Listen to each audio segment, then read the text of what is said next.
17년 전 대학원에서 쿠바 여성사를 전공하던 서양사학도는 어느 날 갑자기 커피의 길에 들어섭니다.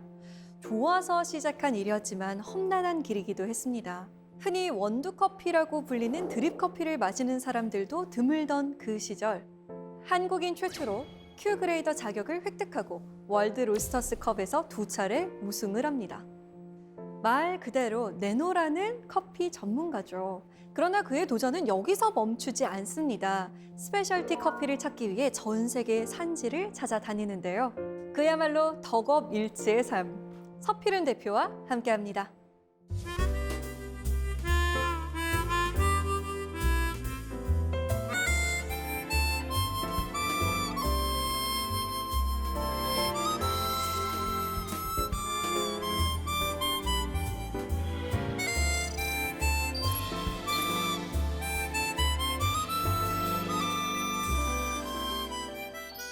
네, 반갑습니다, 대표님. 10여 년 전 전통시장 안에 있던 작은 카페가 지금은 대표적인 스페셜티 커피 브랜드가 되었어요. 1년 중 3분의 1은 산지를 다니신다고 들었거든요. 네네. 근데 코로나19 때문에 발이 묶여서 요즘 어떻게 지내고 계세요? 답답하게 지내고 있습니다. 원래 산지에 가서 농장들도 많이 방문하고 생산자들도 만나서 또 새로 들여올 커피도 이제 살펴보고 이야기해야 되는데 코로나 때문에 지난 5월에 가테말라에서 나온 이후에 한 번도 못 갔어요. 근데 그럼에도 불구하고 오랫동안 거래 관계 유지하면서 쌓아놓은 관계에 있어서 커피를 구매하는 데는 큰 어려움은 없을 것 같습니다. 하루를 커피 한 잔으로 시작하는 분들 참 많죠. 오늘 다 반가운 마음으로 대표님 이야기 기다리고 있을 것 같은데요. 오늘 강연 잘 부탁드립니다.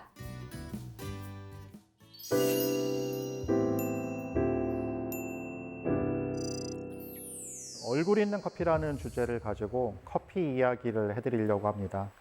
얼굴 있는 커피는 저희 회사 모토기도 하고요. 제가 생각하는 스페셜티 커피의 가장 중요한 속성이기도 합니다.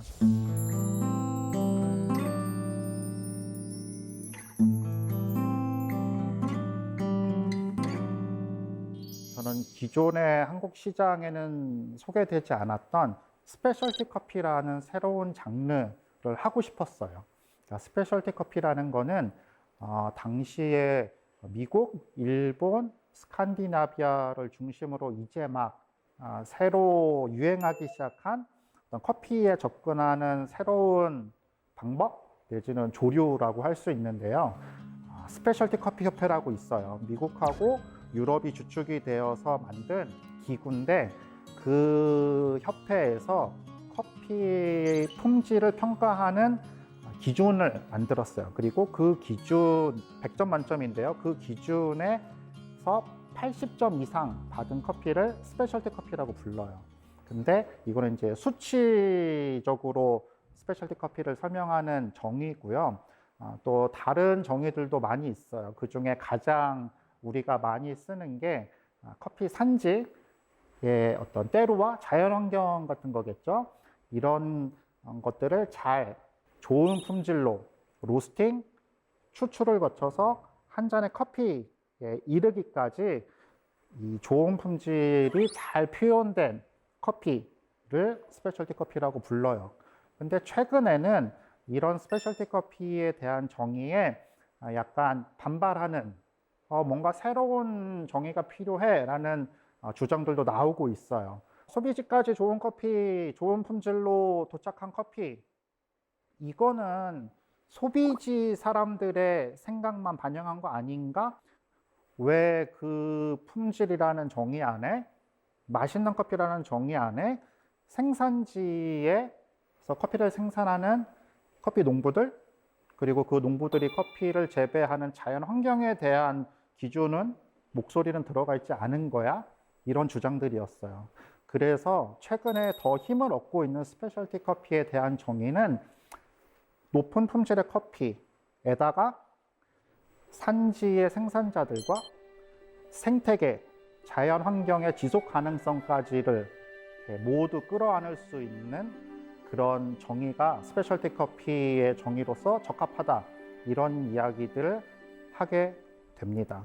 제가 하고 싶었던 스페셜티 커피는 이제 이런 거였어요. 근데 뭐 당시에는 한국의 스페셜티 커피라는 게 잘 알려져 있지도 않았고 또 일반 시중에서 파는 커피보다 더 저희가 판매하는 커피가 비싸기도 했고 로스팅 기술이나 추출 기술이 뭐 그렇게 소비자들을 단번에 사로잡을 만큼 좋지 않았던 것 같아요. 그래서 매출도 잘 안 나오고 매장 하나를 오픈하고 싶었는데 돈이 없어서 계속 미뤄졌어요. 그리고 3년 후에 회사를 만들고 3년 후에 아주 작은 7평짜리 매장을 아주 뭐 이렇게 거의 문을 닫다시피 한 전통시장 한 구석에 이제 오픈하게 되기도 하고 그랬는데요. 뭐 장사가 조금 안 되겠지라고 생각은 했지만 이렇게까지 안 되고 이렇게 오래 안 될 줄은 몰랐어요. 그러다 보니까 뭔가 내가 갖고 있었던 신념, 내가 스페셜티 커피를 이런 방식으로 하고 싶었어 라는 신뢰, 믿음, 어떤 기대 이런 것들이 근본적으로 많이 흔들리기 시작했어요. 그러다 보니까 그게 제일 힘들었던 것 같아요. 뭐 직원 월급을 못 줘서 뭐 카드 빚을 내서 주었던 거, 뭐 여기저기에서 납품 상담을 했는데 거절당했던 거, 뭐 이런 여러 가지 구체적인 일들보다도 제가 갖고 있었던 하고 싶었던 일에 대한 신념이 흔들리니까 그런 것들이 되게 심적으로 큰 스트레스이기도 하고 이걸 할 수 있을까 막 이런 고민들 했던 것 같아요. 근데 지금 와서 생각해 보니까 그 시기가 굉장히 힘들었지만 저한테는 지금까지 커피를 계속 할 수 있게 만들었던 큰 힘을 만들어줬던 어떤 기초를 다지게 해줬던 시간들이었던 것 같아요.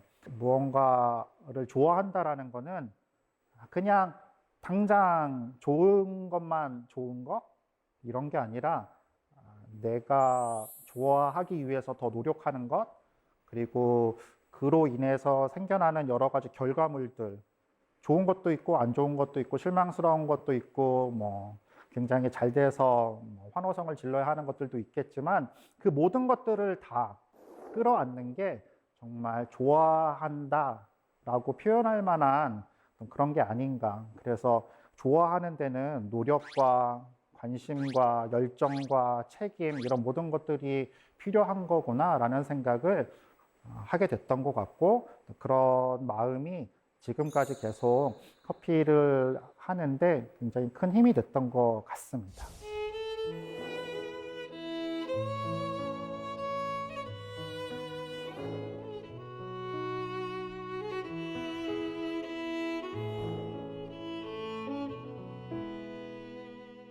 제가 회사에서 하는 일 중에 가장 중요한 일은 커피 바이어로서의 일이에요. 커피 바이어라는 거는 커피를 구매하는 사람이란 뜻인데 커피는 1년에 한 번 수확을 해요. 뭐 이제 지역에 따라서 2번 수확하는 나라가 간혹 있긴 하지만 보통 1년에 한 번 이제 커피를 수확하는데 그 수확 시기에 맞춰서 산지를 가요.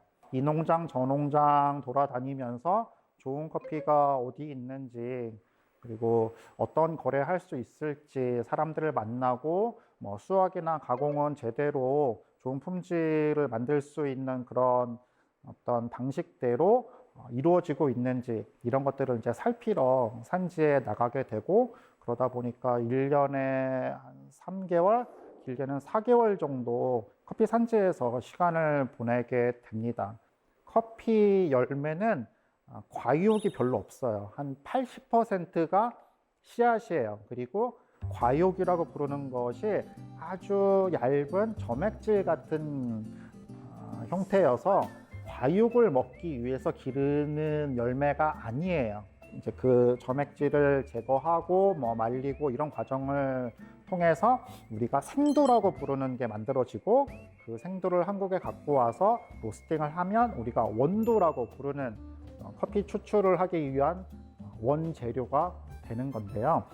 이 생두가 어떻게 재배되고 수확, 가공, 보관, 운송되는지 그 과정을 한번 짧게 설명을 드리려고 합니다.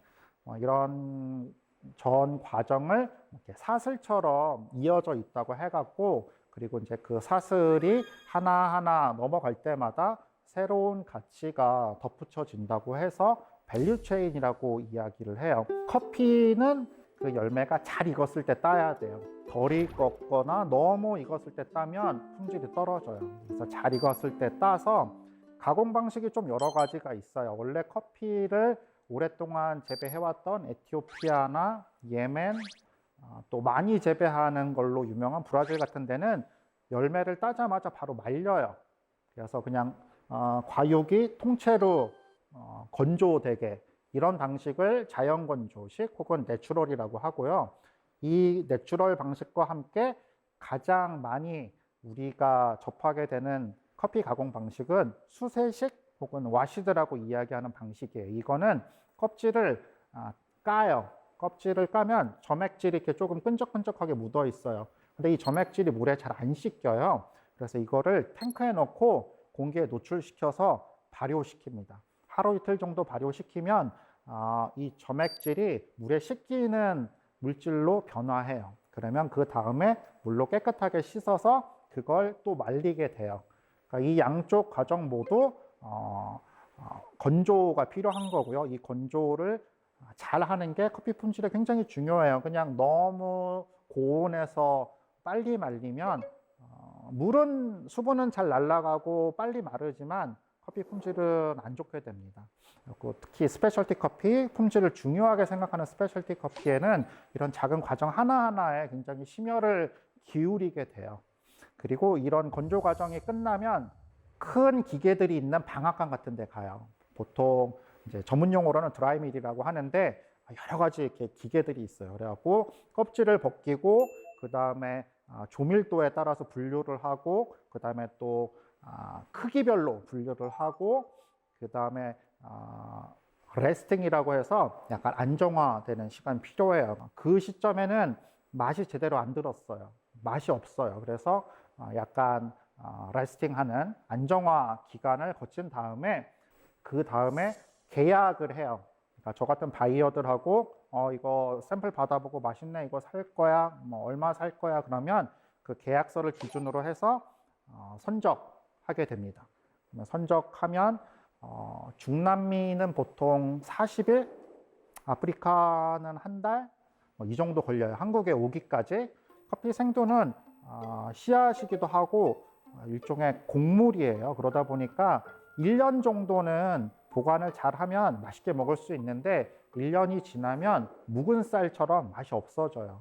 그래서 전문 용어로는 패스트 크롭이라고 하는데 이제 묵은 쌀로 맛있는 밥을 짓기가 힘든 것처럼 패스트 크롭으로 커피를 로스팅하고 추출하면 나무 맛이 많이 나요. 이제 커피가 갖고 있어야 할 어떤 향기나 뭐 또 그윽한 좋은 단맛이 아니라 나무 씹는 것 같은 나무 맛이 많이 나게 돼요. 그래서 이런 수확서부터 가공 과정, 운송 이런 모든 과정 하나하나가 커피 품질에 굉장히 중요한 역할을 하게 되고 이 하나하나에 심혈을 기울여서 품질 관리를 한 커피, 스페셜티 커피가 될 수 있는 겁니다.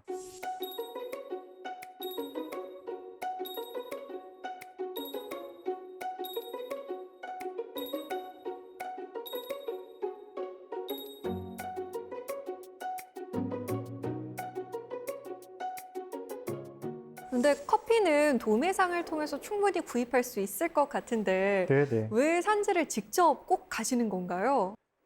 네, 말씀하신 것처럼 다른 업체를 통해서 생두를 구매할 수도 있습니다. 하지만 스페셜티 커피 업체들이 직접 산지에 가서 다이렉트 트레이드로 커피를 구매하는 가장 큰 이유는 싸게 사기 위해서 유통 마진이 없으니까 조금 더 싸게 살 수 있는 구조는 맞지만 그것보다는 조금 더 원하는 품질, 어떤 지속적인 생산자와의 관계를 통해서 안정적인 품질의 커피를 수급하기 위한 것, 굉장히 그 이유가 되고요. 또 하나는 아무래도 직접 가서 얼굴을 맞대고 거래를 하는 것이 그냥 전화나 이메일로 주문해서 커피를 구매하는 것보다는 팔도 안으로 굽는다고 조금 더 좋은 품질의 커피를 이렇게 봤는데 큰 도움이 된다고 생각해서 현재 직접 다이렉트 트레이드 하고 있습니다. 뭐 이것도 어려운 점이 많이 있습니다. 그 중에 몇 가지 에피소드를 소개해 드릴게요. 첫 번째는 엘살바도르 nombre de Dios 농장 이야기를 해드리려고 합니다. nombre de Dios는 스페인어로 신의 이름이라는 뜻이에요. 이 농장은 저희 회사가 처음으로 다이렉트 트레이드 거래를 시작한 농장이에요. 제가 처음에 가서 농장 이름이 굉장히 독특합니다. 유래가 뭔가요? 물어봤더니 여기 현재 농장주로 있는 마리아의 고조 할아버지가 이 농장을 처음 만들었을 때 마을 사람들이 다 거기는 커피 심으면 안 돼. 너무 춥고 토양이 커피에 맞지 않아서 거기 심으면 안 돼.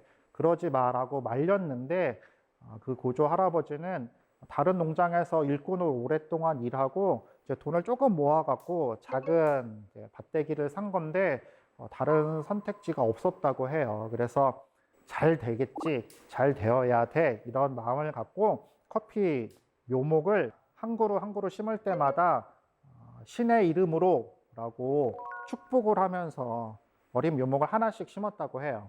그래서 농장 이름도 nombre de Dios가 되었다고 합니다. 그래서 거래를 시작하고 몇 년 지나지 않았을 때 일인데요. 기록적인 40년 만에 폭우가 내렸다고 해요. 그래서 완전히 농장이 망가지고 굉장히 많은 커피가 나무에서 떨어져 갖고 땅에 떨어져서 썩어서 쓸 수 없게 되고 심지어 수확 시기에 비가 많이 왔기 때문에 커피 품질도 떨어졌어요. 그래서 그 마리아가 저한테 굉장히 씨름 막 되게 걱정스러운 이야기 했어요. 수확량을 많이 잃었고 품질도 떨어졌는데 내가 올해 농장 경영하기 위해서 빌렸던 돈을 대출받았던 곳에서 수확량이 줄었기 때문에 커피 가격을 많이 올려야 너가 우리한테 빌린 돈을 상환할 수 있을 거야. 이 가격 이하로 커피를 판매하면 안 돼라고 이야기했다는 거예요. 그래서 그 전에보다 25%인가 오른 커피 가격을 저한테 제시했어요. 근데 저도 뭐 도와주고 싶지만 저도 이제 장사꾼이잖아요. 그냥 무조건 품질도 떨어졌다는데 작년보다 더 높은 가격을 주고 살 수만은 없었어요. 저도 이제 팔아야 되는 입장이니까. 그래서 하루만 좀 고민할 시간을 달라고 이야기하고 고민을 했어요. 그리고 그 다음날 제가 이메일로 답변을 보냈는데 이렇게 보냈어요. 얼마 안 되는 금액이지만 당신이 제시한 금액보다 5%더 높은 금액을 드리겠습니다.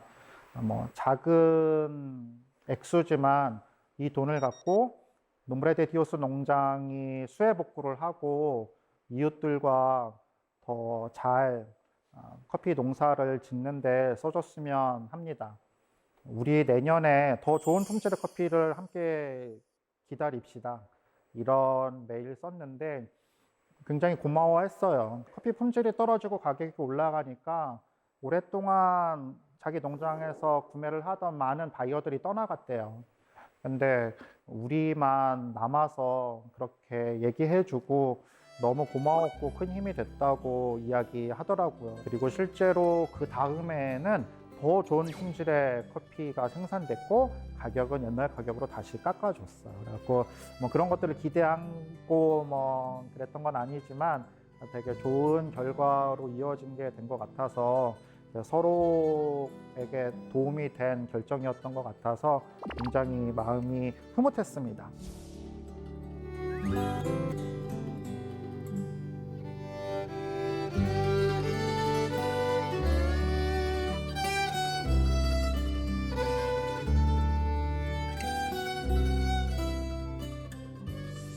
온두라스 얘기입니다. 온두라스 차기테 마을. 여기 보면 세상 끝까지 내몰린 사람들의 마지막 터전이라는 부제가 붙어 있는데요. 이것도 4년 전인가요? 제가 원래 오래 거래하던 농장에 찾아갔어요. 그 농장도 재배 고도가 꽤 높아요. 1700m 정도? 원래 커피는 재배 고도가 좀 높은 곳일수록 커피가 맛있을 가능성이 되게 많아요. 그러다 보니까 좀 더 높은 곳에 있는 농장들을 선호하게 되는데 이미 1700m면 굉장히 높은 고도예요. 그래서 저는 그 농장 커피도 너무 맛있게 잘 쓰고 있었는데 이렇게 만나서 그 농장주와 이야기하고 있는데 얘기하다 보니까 저쪽 건너편 되게 높은 산에 커피 나무 같은 것들이 있는 거예요. 제가 저거 커피밭 아니야 그랬더니 제 온두라스 파트너 이름이 로니인데 로니는 온두라스 커피 생산자 협회에서 20년 정도 필드에서 일했던 완전 전문가예요. 근데 그 친구가 저기는 너무 높아서 추워서 커피 나무 자랄 수 없어. 내가 20년 있었는데 뭐 저러기에 농장이 있다는 얘기 들어본 적 없어. 이렇게 딱 잘라서 아니라고 이야기했어요. 근데 그 농장주가 자기는 얘기 들었다는 거예요. 저기 굉장히 가난한 사람들이 사는 곳인데 커피 껍질 벗기는 도구가 없어가지고 그냥 열매를 따갖고 헐값에 그냥 그 중간 상인한테 판다고 이야기를 들었던 것 같다고. 그래서 제가 깜짝 놀라서 저기 몇 미터인데 그랬더니 2000m래요. 그래갖고 저하고 로디가 깜짝 놀랬죠. 정말 2000m면 온두라스에서 가장 높은 커피 농장이라고. 저는 그래서 호기심에 빨리 가보자. 그래서 올라갔어요. 차 타고 또 막 1시간 이상을 가서 올라가서 봤더니 정말 거기에 커피 농장들이 있었어요. 아니 저기 저렇게 경사진 곳에서 커피를 어떻게 딸까 싶을 정도로 막 가파른 곳에 커피 나무를 다 심어놨어. 그래서 너무 놀랬죠. 사람들을 만나봤는데 9가구가 커피 껍질 까는 펄퍼라고 하는 그 기계가 없어서 그냥 열매로 파는 거예요. 근데 그냥 열매로 팔면 정말 너무 싼 가격에 팔아야 돼요. 그 펄퍼 가격이 우리나라 돈으로 10만 원 정도밖에 하지 않아요. 근데 9가구가 그걸 못 사갖고 몇 년째 그러고 있다는 거예요. 근데 제가 봤더니 재배 고도가 너무 높고 가능성이 있어 보이는 거예요. 그래서 그러면 샘플 좀 달라고 해서 먹어봤는데 9개 중에 3개가 정말 너무 맛있었어요. 그리고 이거는 당장 좋은 가격을 주고 사도 너무 한국에서 잘 팔릴 만한 좋은 품질의 커피였어요. 그래서 첫 해에 3가구의 커피를 구매했고요. 저희가 그 로니 제 파트너하고 온두라스 커피 생산자 협회하고 같이 중장기 프로젝트를 시작하자고 했어요. 그래서 펄퍼도 사주고 간단하게 커피를 가공할 수 있는 설비들을 저희가 마련해 줬어요. 그리고 여기서 농학자가 파견돼서 이 농민들한테 어떻게 커피를 좀 잘 기르고 가공하면 좋은지에 대해서 훈련시키고 조언 주는 프로그램을 저희가 만들었어요. 그래서 정기적으로 방문해서 이렇게 농민들하고 같이 협업을 하고 86점 이상 나오면 모든 커피를 저희 회사에서 책임지고 전량 구매를 하겠다라는 약속을 했어요. 그리고 그 다음에 다시 방문했더니 정말 1년 사이에 너무나 많은 것들이 바뀌어 있었어요. 정말 커피 나무의 때깔이 바뀔 정도였어요. 굉장히 윤기 나고 이파리들이 탱탱하고 커피 열매도 커지고 그 해에 그래서 제가 그 마을에서 나는 커피를 전부 다 구매했어요. 그리고 너무 맛있어서 완판. 한국에서 아주 빠른 시간 동안 다 팔렸어요. 그리고 재작년에 제가 방문했을 때 사람들이 마을 잔치를 벌려줬어요. 뭐 같이 음식도 해 먹고 좋은 시간을 보내다가 왔는데 나중에 듣고 보니 이전에 팔던 가격의 4배 높은 가격으로 제가 커피를 구매했다고 해요. 근데 저는 그 가격이 전혀 비싸다고 느끼지 못할 만큼 좋은 품질의 커피였어요. 그냥 커피 기르는 사람들은 그냥 농부잖아요. 그러니까 자기 자식이라고 생각해요. 농작물을 매일 가서 보고 이렇게 만지고 이렇게 쓰다듬고 했던 작물들이잖아요. 그래서 이 사람들은 자기 작물을 너무 사랑해요. 그래서 이 사람들이 이제 어디 팔까, 얼마에 팔까 고민하지 않고 이 커피 나무가 더 잘 자라고 좋은 품질의 커피를 만드는 데만 온 집중을 하게 된 거예요. 그러니까 커피 품질이 매년 더 좋아지고 있어요. 그래서 저는 굉장히 감사하게 생각하고 있고, 이런 것들이 뭐 앞에 농브라드 디오스 농장처럼 생산자와 소비자를 이어주는 일, 그리고 같이 상생하는 일이 아닐까라는 생각을 하게 됐어요.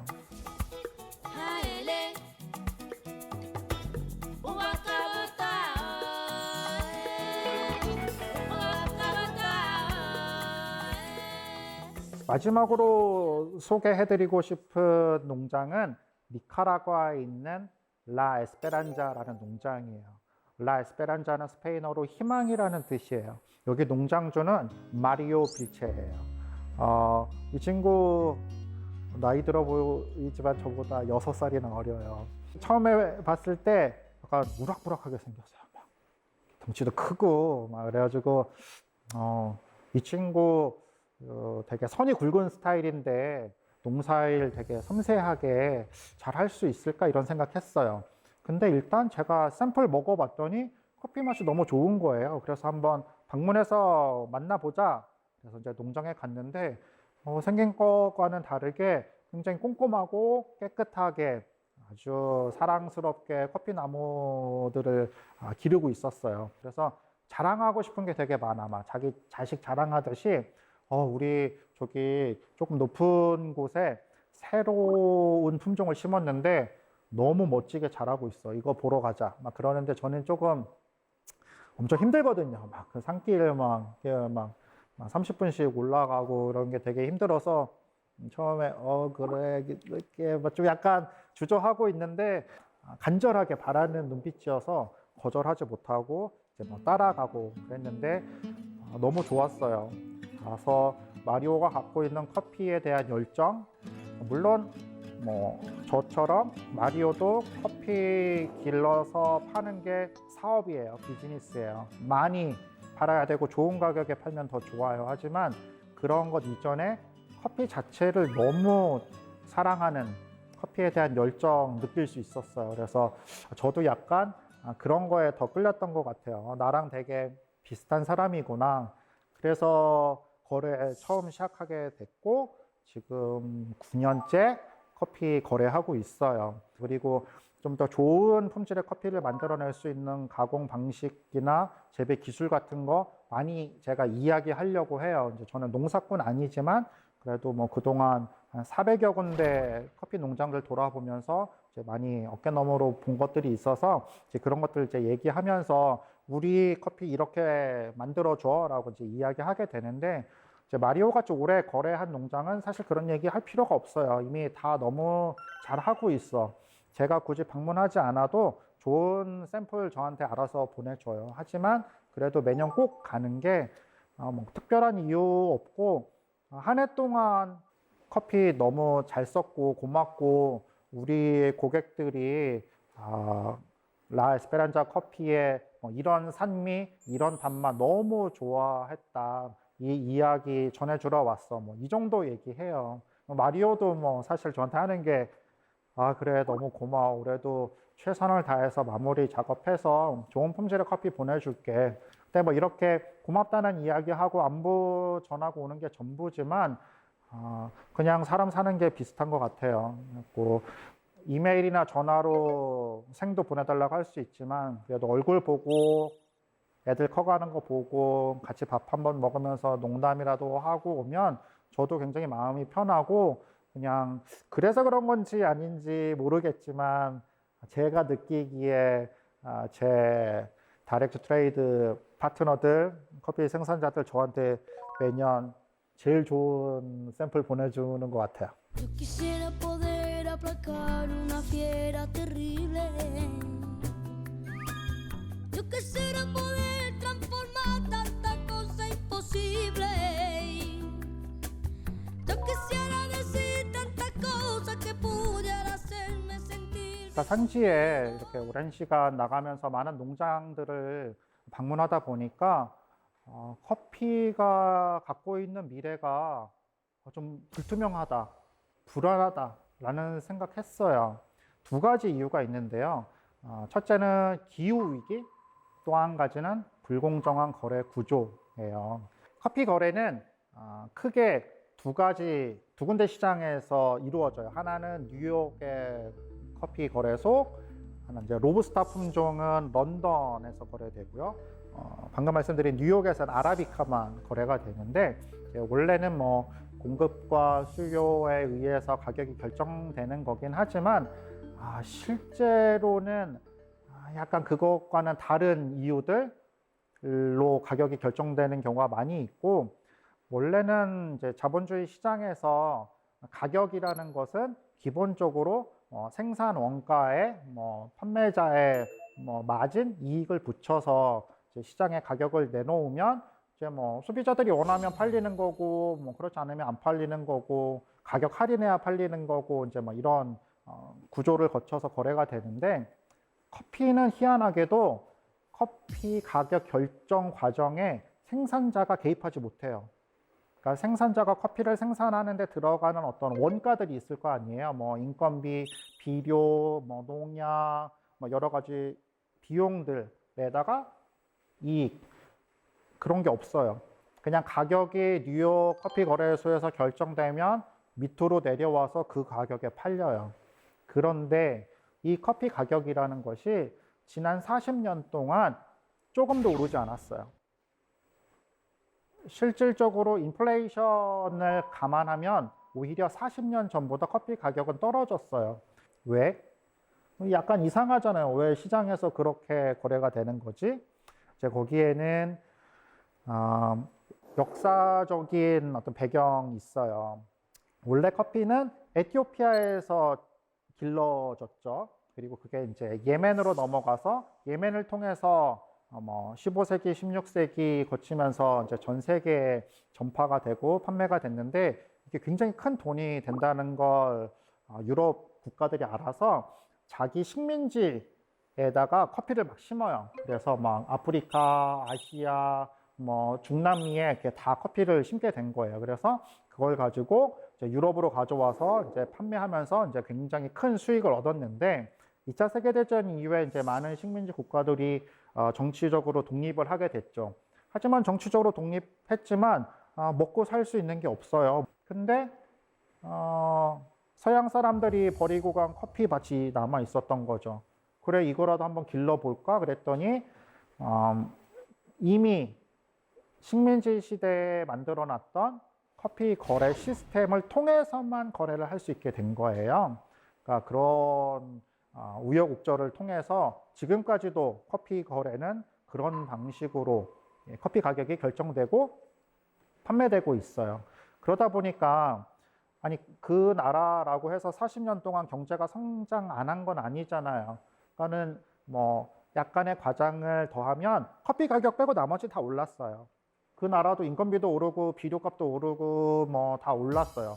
하지만 커피 가격 그대로다 보니까 커피를 기른다라는 건 정말 마지못해서 죽지 못해서 하는 일, 농사를 져봤자 계속 손해만 나고 농사 져봤자 미래가 전혀 보이지 않는, 그래서 젊은 사람들 다 떠나고 그렇게 빚만 늘어나다가 결국 대출금을 받지 못해서 커피 농장을 뺏기고 이런 일들이 계속 반복되는 거예요. 그러면서 커피 농민들의 수가 줄어들고 커피 수확량이 줄어들고, 그리고 전 세계 커피 시장 입장에서 보면 그런 소농들이 조금 이렇게 줄어드는 거는 전체 커피 생산량에서는 그렇게 중요하다고 생각하지 않는 것 같아요. 왜냐하면 가장 많이 커피를 생산하는 브라질, 베트남, 콜롬비아 정도만 잘 나오면 나머지는 왜냐하면 이 세 국가가 전체 커피 생산량의 거의 60% 이상을 차지하고 있거든요.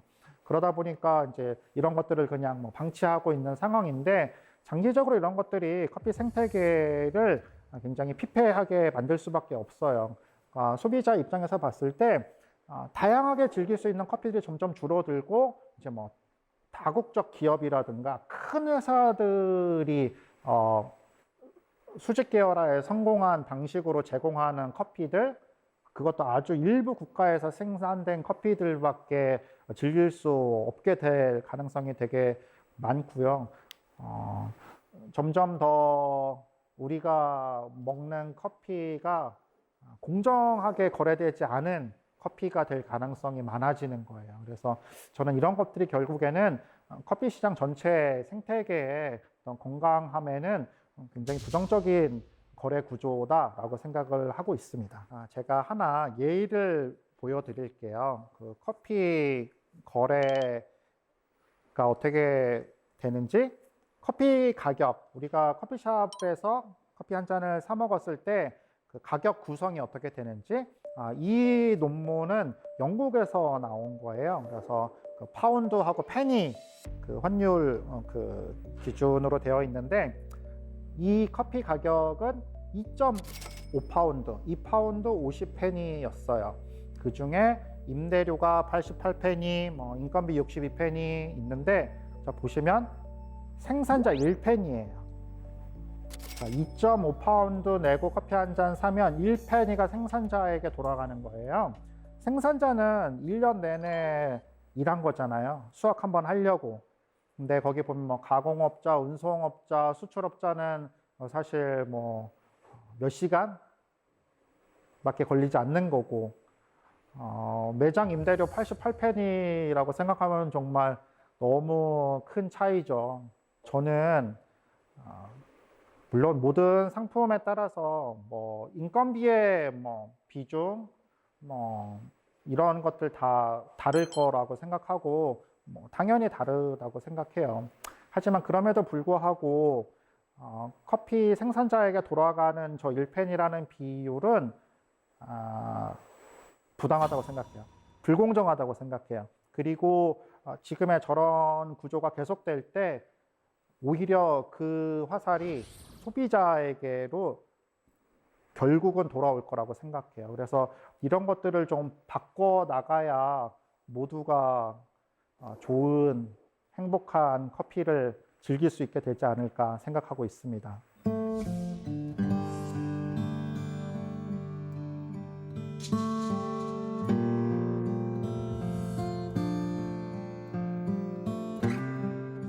두 번째는 기후 위기입니다. 그래서 부제를 다음 세대는 과연 커피를 마실 수 있을까 이렇게 적어봤는데요. 뭐 이상기후라는 이야기 많이 하잖아요. 뭐 여름이 너무 더워, 올 여름 정말 너무 비가 많이 와, 후덥지근해. 그러면 도시에 사는 사람들은 그냥 에어컨 더 키면 되잖아요. 하지만 이런 기후 변화가 농부들한테는 굉장히 큰 어떤 위험 요소, 1년 동안 힘들여서 농사 지은 것들을 그냥 단 며칠 만에 다 버리게 될 수도 있는 이런 굉장히 큰 위기 요소가 되기도 합니다. 이제 그런 것들을 저는 커피 산지에 많이 다니면서 많이 눈으로 봤어요. 그래서 같이 안타까워하고, 이게 정말 남의 일이 아니구나. 우리 다음 세대는 정말 커피 마실 수 있는 거 맞아? 이런 걱정하게 됐어요. 그러니까 많은 연구 논문들이 이야기하고 있는 바를 종합해 보면 앞으로 30년 후면 특히 중남미, 라틴 아메리카는 현재 커피를 재배하고 있는 지역에서 80%가 더 이상 커피를 재배할 수 없는 환경이 된다고 해요. 그러니까 커피 나무는 굉장히 민감해요. 그래서 1도 온도 차이, 2도 온도 차이가 이제 꽃이 피고 열매가 열리고 최소한의 어떤 품질을 만들어내는데 아주 중요한 역할을 해요. 그리고 커피 나무는 비가 많이 와야 될 그 시기가 정해져 있어요. 이게 만약에 이렇게 넓게 여러 날에 걸쳐서 계속 오면 꽃이 막 아무렇게나 펴요. 그러면 그걸 수확할 수가 없어요. 가공을 한꺼번에 할 수가 없기 때문에.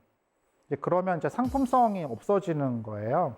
그래서 커피를 지금 현재 심은 곳들은 다 그런 어떤 강우량, 강우 시기 이런 것들이 있는 곳에, 적합한 곳에 커피를 심은 건데, 이게 변화하기 시작한 거예요. 이상기후 때문에. 그러면서 비가 와야 될 때 안 오고 조금 와야 될 때 너무 많이 오고 뭐 일조량이 부족해지고 날씨가 더워지면서 병충해가 없던 게 많이 생겨서 병충해 피해가 많아지고 이런 일들이 너무 광범위하게 어떤 한 국가가 아니라 전 세계적으로 벌어지다 보니까 커피를 생산하는 생산자 입장에서는 굉장히 불안하고 실제로 막대한 피해를 받고 있어요. 그러다 보니까 커피 산업에서는 이런 것들을 어떻게 해결할 수 있을까 고민하고 연구하기 시작했어요. 근데 할 수 있는 게 많지 않아요.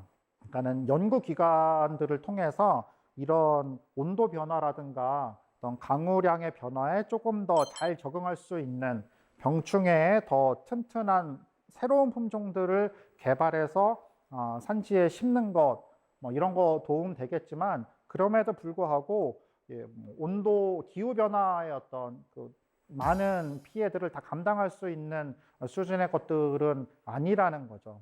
그러니까 그랬을 때 이런 기후 변화 그리고 어떤 불공정한 커피 거래 구조에 맞서서 우리가 소비자로서 할 수 있는 일은 무엇인가 이런 것들 잠깐 소개해드리고 싶어요. 우리는 다 커피 이렇게 사 먹잖아요. 되게 어떻게 보면 아무것도 할 수 있는 게 없는 소비자 같지만 이런 힘들이 모이면 굉장히 큰 힘과 가치를 가진 영향력 가질 수 있습니다.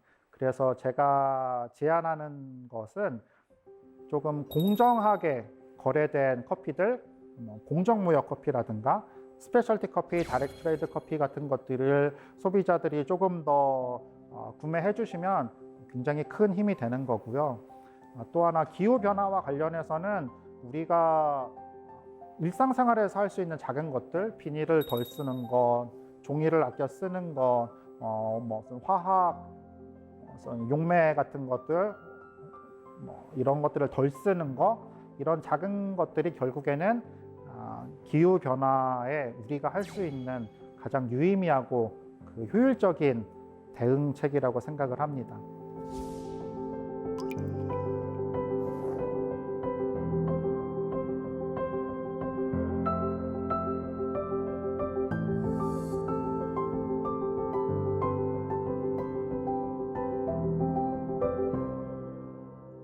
얼굴 있는 커피에 대해서 오늘 말씀을 드렸습니다. 제가 생각하는 얼굴 있는 커피는 스페셜티 커피의 특성을 잘 보여주는 표현이야 이런 것도 있지만 한 잔의 커피가 나에게 오기까지 굉장히 많은 사람들의 노력과 정성, 연구 이런 것들이 다 들어가 있다는 것 알리고 싶었어요.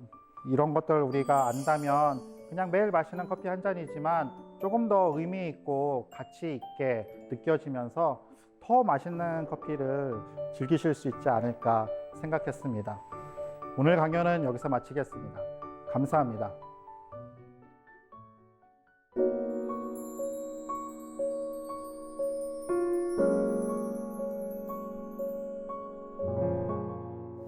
네, 강연 잘 들었습니다. 얼굴 있는 커피가 과연 무엇일까 궁금했었는데 이 커피 한 잔에 이렇게 많은 삶과 얼굴들이 있었는지 몰랐네요. 자, 그럼 지금부터 사세계 공동체 스미다에 보내주신 질문들 보겠습니다. 지은경님의 질문입니다. 핸드드립으로 커피를 내릴 때와 기계로 내릴 때 맛이 어떻게 다른지 알려주세요.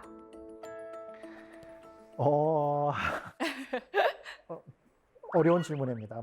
왜냐하면 핸드드립을 어떻게 했는지 사람마다 다를 수 있고 커피 내리는 기계도 종류나 방식이 굉장히 다양하기 때문에 그냥 이렇게 달라요라고 이야기하기는 힘든 것 같아요.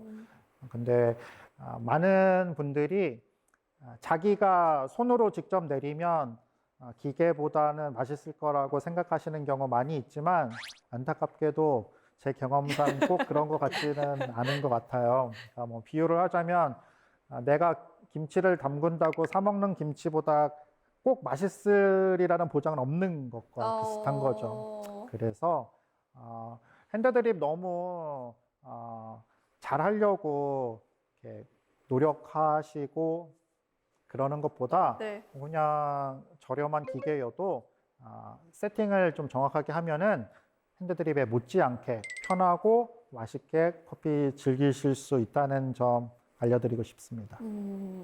네, 오늘 강연 듣는 내내 커피 향이 어디서 솔솔 나는 것 같은 느낌이었는데요. 앞으로는 커피 한 잔 마실 때마다 이 안에 누가 있지라고 좀 생각해 보는 계기가 된 것 같습니다. 오늘 강연 잘 들었습니다. 고맙습니다. 고맙습니다.